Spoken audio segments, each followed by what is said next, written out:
Silas, a Igreja Presbiteriana, nos últimos 2, 3 anos, tem estado presente nos principais veículos da mídia. Às vezes com menções honrosas, às vezes nem tanto. Todavia, entretanto, não obstante, a IPB não esgota a representação presbiteriana no Brasil. Gostaria que você falasse sobre as representações do presbiterianismo na nossa pátria.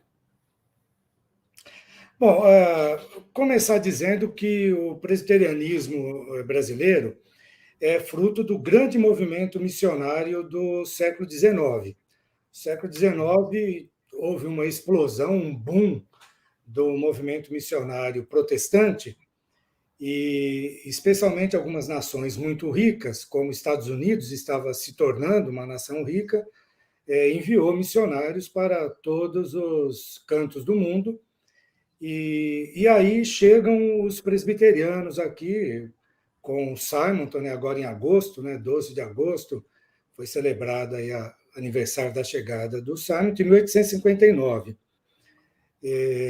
Antes da chegada do Simonton, chegou um outro missionário, o Calley, que tinha também uma vivência no mundo presbiteriano, um médico escocês, ordenado pastor também.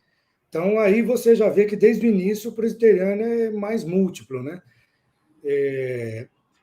No início do século XX, houve uma cisão entre os presbiterianos, uma diversidade de questões aí, surge o grupo independente, um presbitério independente, que é a Igreja Presbiteriana Independente hoje.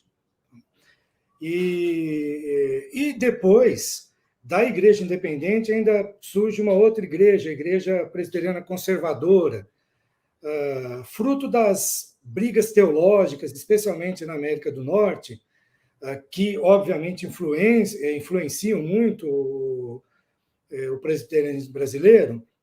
A gente tem o surgimento de um grupo que criou a Igreja Fundamentalista.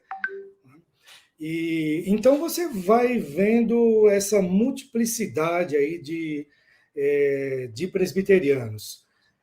Nos anos 60, 70, você tem muitos grupos que saem das igrejas presbiterianas, especialmente a IPB e os independentes, que mantêm o nome presbiteriano, o sistema de governo presbiteriano, em grande medida, mas são igrejas pentecostais, porque é um período de pentecostalização do próprio protestantismo brasileiro, né? Não só de crescimento dos pentecostais em si, mas mesmo das igrejas históricas.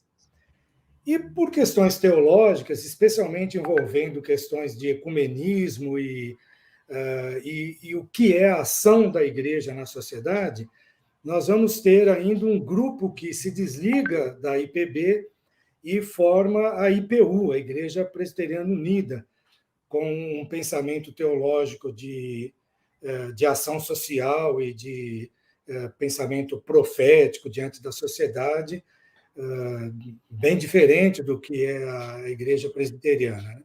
Então, o espectro presbiteriano é muito grande, isso sem contar que nós temos grupos de herança reformada no Brasil que vieram, por exemplo, com a imigração holandesa. Então, nós temos algumas igrejas, bem menores, com algumas comunidades, que têm uma herança reformada uma herança que não passou pelo mundo de fala inglesa, que não passou pela Escócia, como é o nosso caso. Então, é um protestantismo reformado, que tem uma herança mais europeia do continente europeu, e não da Grã-Bretanha, da Escócia.